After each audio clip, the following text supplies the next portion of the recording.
د هیلو وړانګه رادیويي ډرامه د ټولو د کامیابی او خوشحالۍ ملګری.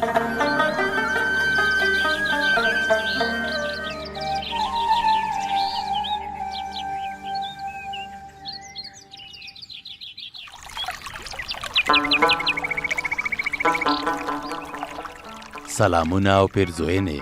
کله چې د مور کلمه اورو زمونږ زړه ته هغه وینا راځي چې وایي ما په خپلو سترګو ټوله دنیا ولیدله اما جنت مې ونه لیده، خو هو مور مې لیدلې. تاسو واورېدل چې د شبنم په امیدوارۍ د کورنۍ ټول غړي یې خوشحاله شول، ځکه خو یې کورنۍ د روغتیا ډیر خیال ساتي.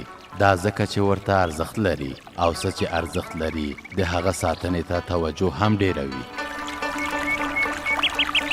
تاسو واورېدل چې د شبنم په امیدوارۍ د کورنۍ ټول غړي خوشحاله شول، ځکه خو یې کورنۍ د روغتیا ډیر خیال ساتي.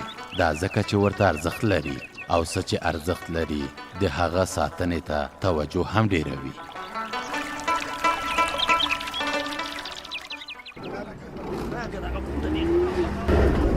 یالله خیر فیروز استاذه لږ په احتیاط ځه، بیخي د هوا مرغه دې ترې جوړ کړی.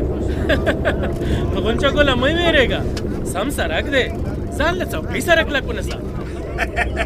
استاد فیروزه غونچه ګل په ځان نه ویرېږي، د بنګړو او کوډیانو غم ورسره دی. استاده زه خو وایم چې اکسیلیټر لږه نور هم پښه ټینګه کړه، ګوندې د غونچه ګل وار پار نور هم خطا شي. استاده ودرېږه، زه دلته کوزېږم. غونچه ګله ډېر شور مه کوه، د استاد موشن به نه خرابوي. ایله زما په زړه روان دی، دا دی کلي ته رانږدې کېږو. کرار کښېنه. کرار څنګه کښېنم؟ وایي د غریب سړي په حلوا کې غاښ ماتېږي، هم به مې کوپړۍ ماته شي، هم به مې بنګړي ګوډیانې. یاره غونچه ګله ستا غوندې ډارن بنیادم خو ما نه ولیدلی. احمد خانه ډار خبره نه ده، نه ګورې په موټر کې ټول ناست کسان وارخطا دي.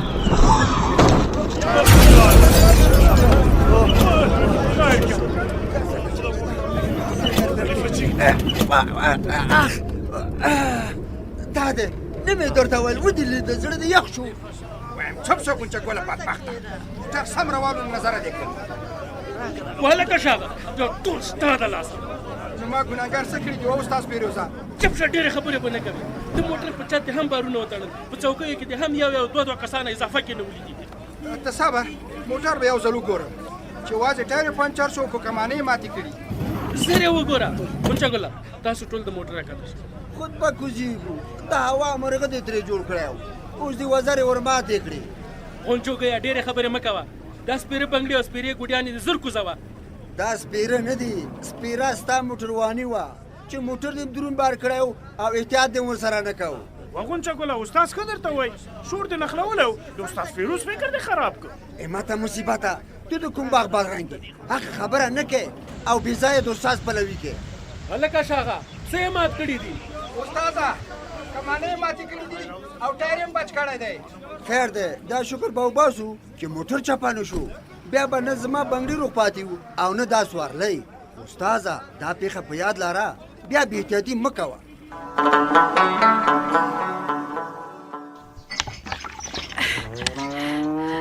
ملالۍ لورې، څه دې ویل مورې؟ ته یو ځل دلته راشه، په کار مې. ښه ده مورې، دا دې دا راغلم. مور دې صدقه شه، ته څومره ښه نجلۍ یې، زموږ هره خبره منې. مورې زه راغلم، راته ووایه څه وکړم؟ دا مینځلې پیالې په سم او پاک ځای کې کېږده. ښه ده په سترګو. سترګې دې جار. ملالۍ لورې، لکه چې پلار دې م راغی. ته ورڅه نه وایې، زیری زه پې کوم. ښه ده، زیری ته پې وکړه، خو شیریني به مو سره ګډه وي. څه خبره ده چې مور او لور داسې سره خاندئ؟ خوشحاله یو. دا څه شي ته دومره خوشحاله یې؟ ما په دې خوشحالۍ کې در شریک کړئ. سمه ده، ملالۍ به درته ووایي. پلاره زیری مې در باندې وایم زیری دې په ګل بدل، د څه شي زیری؟ شیریني به منې، هسې نه درته وایم. شیریني به ولې نه منم، خو ته زیری را باندې وکړه چې زما دې ورته سودا کړه. پلاره یا به د مسۍ او یا به د مسۍ خاوند شه له خیره. شکر الحمدلله. ملالۍ تا خو دې په رښتیا لوی زیری را باندې وکړه. که داسې وشي نو ته به ملالۍ همه شي له خیره.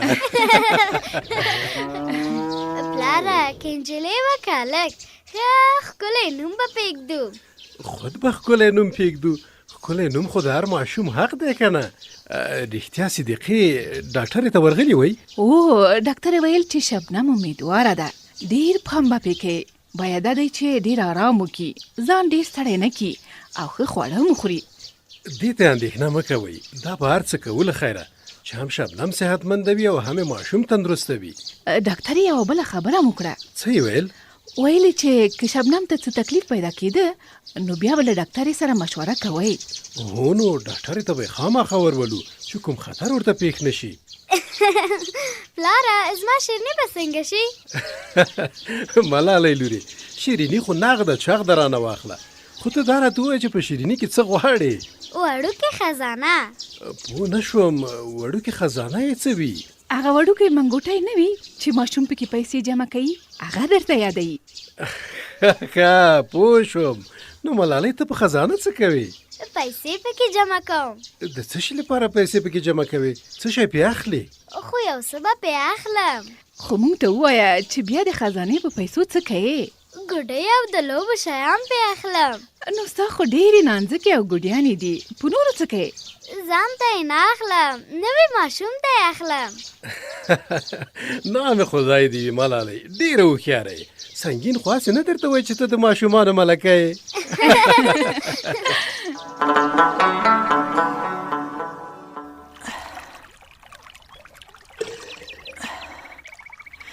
شریفې ترورې، نن ډېره خوشحاله یم چې تا او خاله نسرین هم چینې ته راغلي یئ.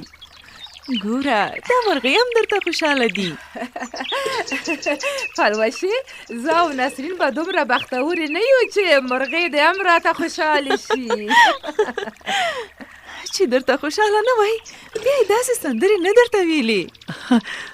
پلوشې ته خپله ډېره ښه بختوره ښځه یې، همیشه خوږې خوږې خبرې کوي، د کلي ټولو ښځو باندې ګرانه یې.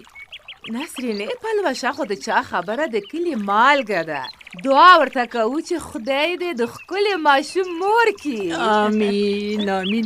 دعا به ولې ورته نه کوو؟ شریفې چې دا ډول به ولې وهل کېږي؟ په کلي کې خو به د چا واده نه وي؟ نه پوهېږم په خدای چې څه خبره به وي. پلوشې ته به هم نه یې خبره؟ زه لږه سرسري خبره یم، خو هغه د بیبي مدینه ترو راغله، هغه به ښه خبره وي. او مدینه به خامخا خبره وي. تصور چې ته نه پوښتنه وکړو. السلام علیکم ورحمت الله وبرکاتو. وعلیکم السلام. ستړي مه شئ. تاسې درې واړه هم ستړي مه شئ. خیر اوسې ترورې. جنتي شي مدینې، الله دې له غمه وساته. الهی امین. الله دې تاسې په خپل حفاظت کې وساتي. مدینې ته خو به خبره یې که نه چې دا ډول ولې وهل کېږي؟ په کلي کې څه خادي مادي ده که څنګه؟ بس خادي یې وبوله، بس داسې وبوله چې د ټول کلي خادي ده. مدینې دا څه وایې؟ ستا په خبره مې سر خلاص نه شو. سر دې پې خلاص که شریفې. داسې ده چې کلیوالو اشر کړی دی، د کلي شاوخوا سړکونه تېروي، دا نو د ټول کلي خادي نه شوه؟ او څنګه ښه خبره ده. بس اوس مې پوره سر پې خلاص شو. رښتیا چې د سړک ګټه ټول کلي ته رسیږي. شریفې ترورې چې زموږ د کلي سړي دومره همت کوي، سړکونه جوړوي، راځئ چې یو د خیر کار موږ او تاسې وکړو. پلوشې ته څه وایې چې موږ ښځې به څه وکړی شو؟ خو د سړک جوړول د خیر کار دی، موږ او تاسې به هم خپله برخه پکې واخلو. یاره وایم پلوشې تا ګل خبره وکړه، هر هغه کار چې خلکو ته خیر او ګټه رسیږي صدقې جاریه ده. خو ودې نه ویل چې موږ به څنګه برخه پکې واخلو. ترورې داسې به وکړو چې د کلي ښځې او نجونې به په یوه اتفاق راټولې شو، په ګډه به ډوډۍ ورته پخوو چې کلیوال له حشره راګرځي، دوی ټول به یو ځای ډوډۍ وخوري. ډېره ښه خبره ده، دا خو ډېر ښه نیک کار دی. پلوشې دې خبره خو د الله ډېر اجر درکړي. که داسې وکړو دا خو ډېر د خیر کار به مو کړی وي او لوی ثواب به مو ګټلی وي. ښځې هم حق لري چې د خپل کلي کور په پرمختګ کې له خپلو ورونو او پلرونو سره اوږه په اوږه کار وکړي. دې کې دوې ګټې دي، هم خرما او هم ثواب. موږ او تاسو به د کلي کور ټولې ښځې او نجونې را خبرې کړو چې د حشر په ورځ ځانونه اماده کړي او له زړه نه کار وکړي.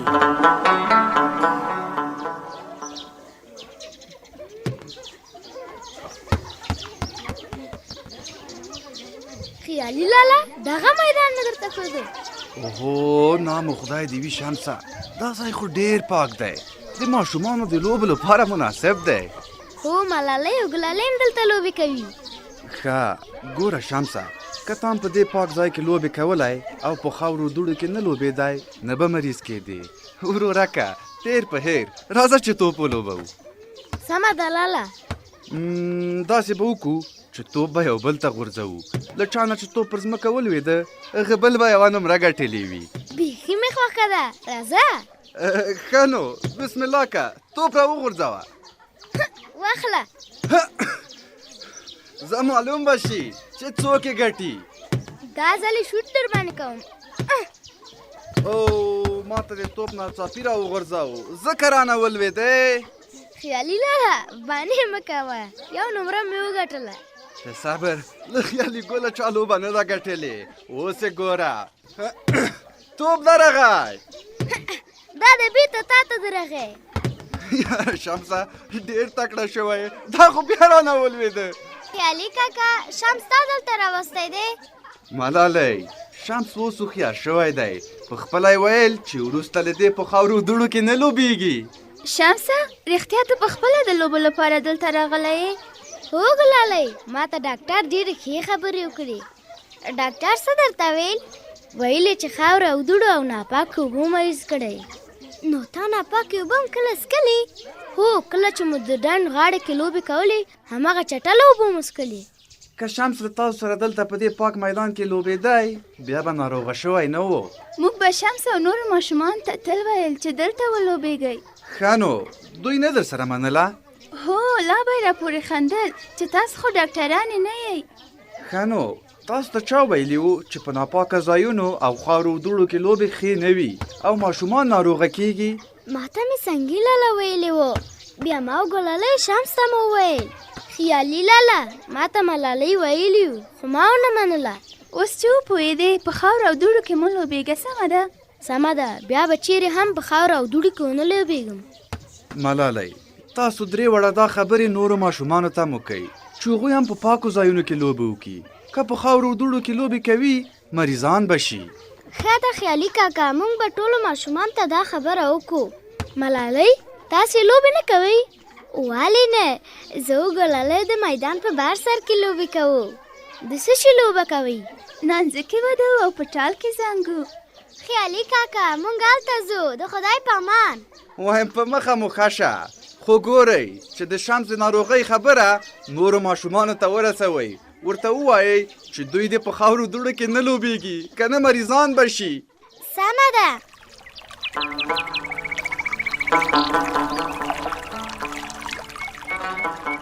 هو ګران اوریدونکو، تاسو واورېدل چې شمس په خپلې صحبې پښیماني وښوده او ژمنه یې وکړه چې نور به پاکوالي ته پام کوي او هیڅکله به په ناپاکو ځایونو کې لوبې نه کوي. خو زه وایم چې په سهوې او غلطۍ افسوس کول کومه ګټه نه لري. باید چې سبق ترې واخلو، ځکه چې په سبق اخیستلو سره راتلونکی هم بدلیدای شي. خو افسوس کول یوازې د وخت ضایع ده، نوره هیڅ ګټه نه را رسوي. تر بیا مو روغتیا په برخه، ښاد او آباد اوسئ.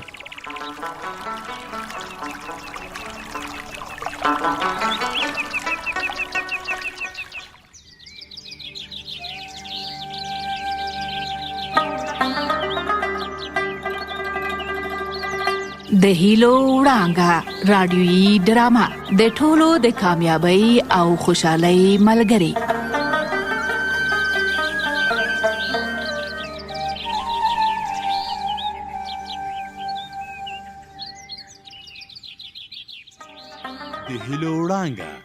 د هیلو وړانګه ستاسو د ژوند تمثیلونکې راډیویي ډرامه ده چې د ژوند په خوږو او ترخو کې به در سره ملګرې وي. په سختیو کې به تاسو ته حوصله درکوي او تاسې به تل خوښ ساتي. دغه ډرامه په پرله پسې توګه په ټول هیواد کې خپریږي. د هیلو وړانګه هغه راډیویي ډرامه ده چې د تفریح او خوښۍ ترڅنګ تاسو ته ګټور پیغامونه هم درکوي. دغه راډیویي ډرامه په پرله پسې توګه په ټول هیواد کې خپریږي.